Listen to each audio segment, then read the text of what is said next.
it's Karyn Bryant for MMA Heat. I am here with my good dear friend Erik Fontanez from MMA Weekly. We thought we would bring you a special edition of Praise or Pummel tonight to wrap up UFC Live 6, which went down tonight on Versus. So Erik, we're going to start. We're going to do the main card. Okay. We're going to talk about the main card.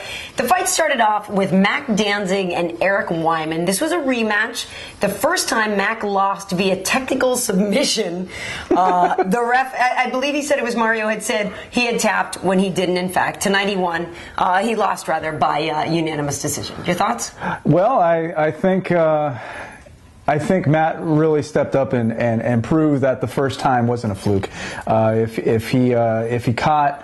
If he caught Mac in a position the first time, he was more than likely going to get him the second time. Obviously, that didn't happen. It went the distance, and he put him down for 3 rounds. And I gotta give him respect. So you're praising Matt Wiman in this? Absolutely, I gotta praise Matt Wiman. I mean, he came in, he did his thing for 15 minutes. You know, there weren't any flukes in this fight, right, like the first fight. There weren't any decisions that could have been questioned. He totally dominated Mac for 3 rounds and really put it down on the man. Yeah, no, I thought it was a good fight, and it's funny because I had actually tweeted during it that I was a little flummoxed because it was evenly matched and you could kind of see it going either way. I do think that Wiman had control more, so Mac, that we're friendly, I'm gonna pummel you a little bit for not getting the lead out a little more. You know what I mean? I wanted him to push it a little harder. He needed to get off the platform. I mean, the man has some definite boxing skills. When he's standing on the feet, I mean, not a lot can test him, but tonight, it's going a different way. No, I mean, he really got tested and really got put down, and you know, he's shown some better performances in the past, but UFC on Versus 6 was just a different story. But I will say this: in the past, at one point, Mac had a 3-fight losing streak. He did not get cut, and I think part of it is because he does have that war spirit, though. And even tonight, even though he wasn't as effective as Matt Wiman was, Mac does still throw down. There's blood, there's this and that. I mean, my man is in bloody fights, regardless. Every single time out. And I think he still put on a good performance. I thought, it wasn't his night, but I still think it was a good fight. Yeah, it definitely was a good fight. I mean, when you look at Mac Danzig, you can't necessarily say, oh, he's just the guy that won tough and dismiss him right after that. No, the dude comes to fight. By the way, do you remember the band Danzig? Back in the day? Oh, yeah. Okay. I also remember the lead singer of that band getting knocked the hell out by his bodyguard. His bodyguard, it was a YouTube video. You can look it up and see for yourself. Danzig. Yeah. He was trying to be tough, like, I know, Jeet Kune Do, to his bodyguard, his old bodyguard. And his bodyguard just went, fool, you trying to play me? Bam! Knocked him clean the heck out. It's pretty funny. Go on YouTube and check that stuff out because it's hilarious. And I do also want to praise handsome Matt Wiman, because if you've got the nerve to nickname yourself handsome whatever, and you don't look like me, it's like, man, what are you doing? Come on now. This is a pretty face. But you calling yourself handsome? All right, I'll give you that. Since you won, I'll go ahead and give you that. Props to you, my man. There we go. So far, praise to Matt Wiman. All right, now let's move on, because the second fight was Anthony Rumble Johnson versus Charlie the Spaniard Brenneman. Now a lot of people, and I had to laugh at Joe, praise to Joe for his comedy when he said, I think Goldie said, oh, well, Rumble, one of the biggest welterweights in the division. and Joe's like, no, one of the biggest middleweights in the division. Like, let's be honest. Rumble is massive. And I'm not really sure how Rumble makes weight, but I thought Rumble looked terrific tonight. He was dominant. I just felt like the stoppage was perhaps a little early, so I wouldn't mind pummeling the ref a little bit, because I felt like Charlie was like, hey, yo, I'm still ready to fight. Yeah, I got tagged. Yeah, I'm down. But he was still very alert and very ready to go, I thought.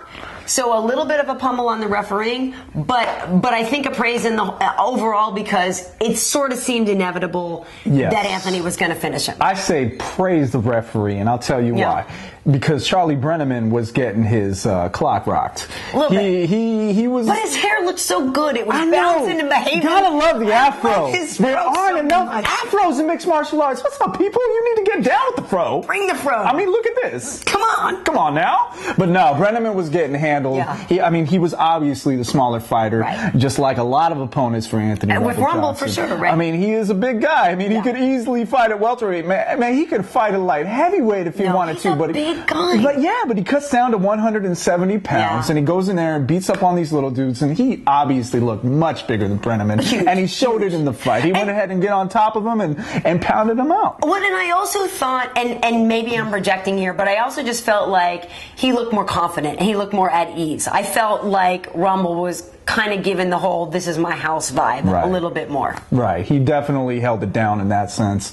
And you know, when you're talking about the questionable stoppage, Brenneman was getting his behind handed to him up until that point. He was. I mean, he really didn't have an answer for Johnson going up until that point. Okay, so I know you like him, but when you get kicked in the face, and then for 3 seconds you're like, I don't even know what universe I'm in. It's just come on. Okay, so here's the question I pose for you, because we are praising Rumble, but let's talk about the welterweight picture then.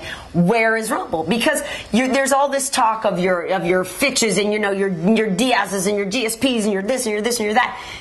Are you saying Rumble's ready to challenge for the title? No, he ain't ready to challenge for the title. He lost a cost check. I mean, okay, right. So Cos looked great against Matt Hughes last weekend. So where do you want Rumble to go next then?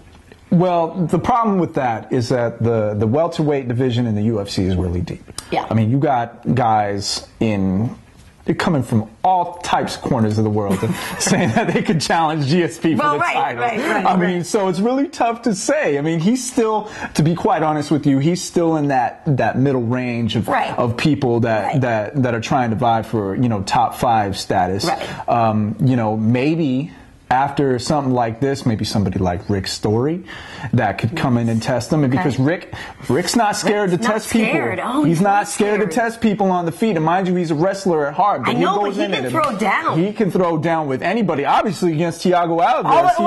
And I have a soft spot for Alves. I think Alves is very good. I'm looking forward to his next fight. I thought that Story Alves fight. Lots of tension. It was tense, to say the least. No, you're right. Okay, so all right. So Rumble, we're praising you. We're saying you got a couple of fights more to prove yourself and show a little bit more. I guess what I want from Rumble is a little bit more depth, a little bit more finesse in all areas. A little bit more weight. Do you know 185 pounds. But you know what I'm saying? I feel like I want to see him grow with his ground game a little more. I want to see him rounded out. Yeah, and that's what wins championships, when guys are rounded out and they're able to, at the very least, compete in all aspects of the game, whether it be on the feet or on the ground and grappling or whatever. They need to show at least a B+ in every single one of those areas. And Johnson, obviously, he's got a size advantage over everybody in the game. And he likes to throw down with just about anybody. But he got exposed against Koscheck. And if he's ever gonna get to that elite level at 170 pounds, he's gonna have to make his overall game much better than it is now. So praise to him tonight for handling business against Charlie Brenneman, but you're gonna have to round it out, my man. Moving on to Stefan Struve and Pat Barry, and this fight was very difficult for me to sit and watch because here you be Stefan.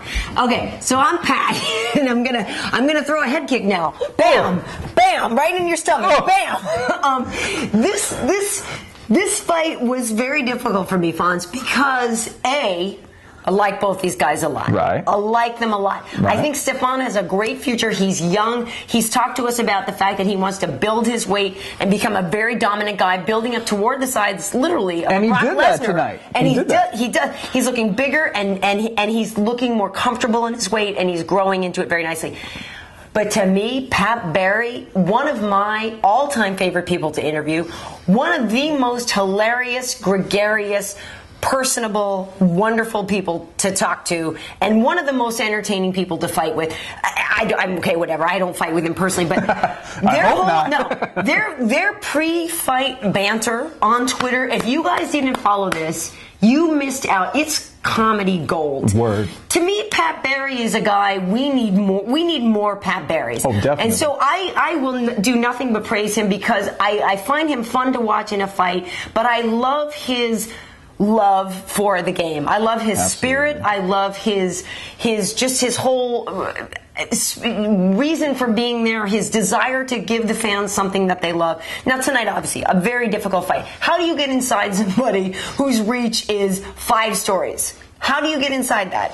How do you do that? You don't. You don't. You don't. Apparently you don't. Basically, when you're a foot shorter than your opponent, you can't find that reach. When we were watching this, we literally said, okay, here's the problem, is if you end up on the ground, Stefan's limbs are so giant that you're tangled, and that's no disrespect to Stefan's skills in jiu-jitsu or whatever. No. But it's also, I think, a great function of the length and the what do you call it? The mechanics of the leverage he can put on with the length of his legs. I mean, come on. Pat Barry is 5'10", 5'11". On a good day. With heels on. Stefan Struve is almost... He's bigger than Alonzo Mourning, if you ever follow the NBA, all right? All right, he's blocking shots in the NBA if he ever, makes a roster. All day. All day. 2 points right there. When it comes to Pat Barry's game against Stefan Struve, he had to get into the pocket and just eliminate that reach.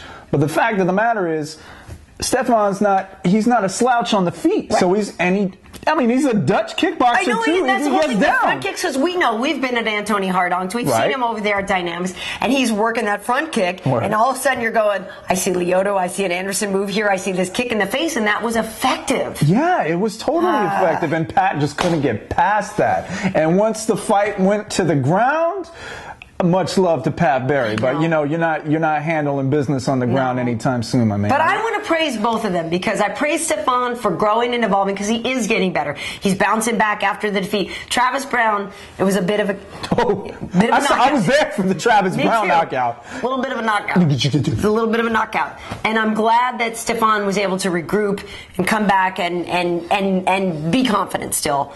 And come back strong. And I think the kid has a bright future.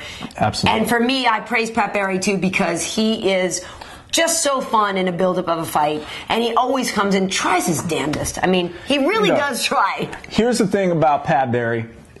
You still have a job as long as you keep making those pre-fight videos. If you keep making... You stand around in your underwear on YouTube, cooking breakfast or whatever. Have you seen the dance-off? Have you seen his dance-off? Not. You remember the whole? You know the Nordic. You know the Nordic dance-off guy. Yeah. Pat has a call and response dance-off video to that. Oh man, how have I missed this? I don't know. You haven't been living. I really haven't. I'm living under a rock called MMA. Two praises, no pummels for the Barry Struve fight. And moving on to Dominic Cruz and Demetrius Johnson. Mighty Mouse tonight, to me, although he was not successful in his bid for the title, I say this, I think he earned a lot of fans. I was already a fan. I think a lot of people may have been surprised at his tenacity, his ability to shake Dominic a little bit out of his groove. He landed some effective things, and he never got tired. Oh, no. And he hung in there more so than I think even Uriah did. I got tired watching this fight. You got winded. And I'm sure Ben Rothwell and Mark Hunt got tired watching this fight. I mean, the pace didn't slow down for 25 minutes. I mean, these guys were just in on each other. And Dominic Cruz, mind you, he has this unique style, this dance that goes around. You can't really figure it out. He's like the drunken master thing. I know, right? It's the unpredictable. He gets down like that. The water that was, by the way. That's true. But when it comes to Demetrius Johnson, I mean, that's a guy that's just as quick, if not quicker.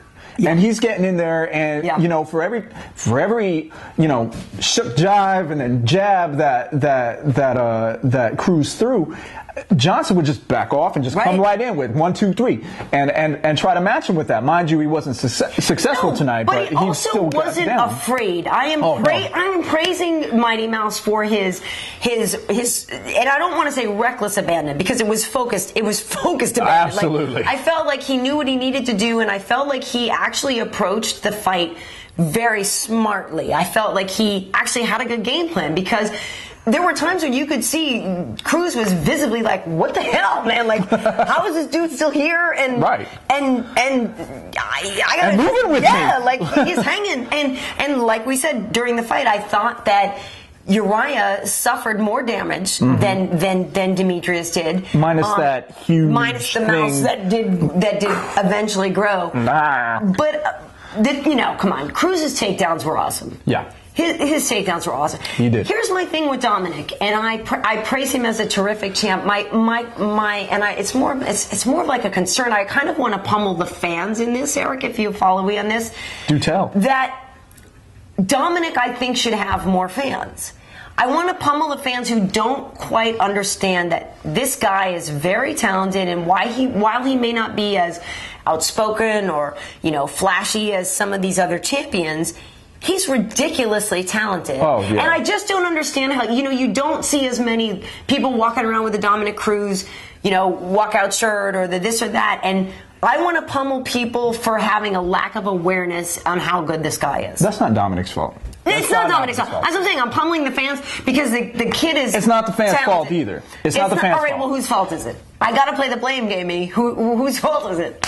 It's just the way it is, Karyn. Well, no, I mean, here's the thing. The lighter weights, is that what you're saying? Okay. Exactly. The 135-pound division just does not have enough publicity. I mean, it came from the WEC.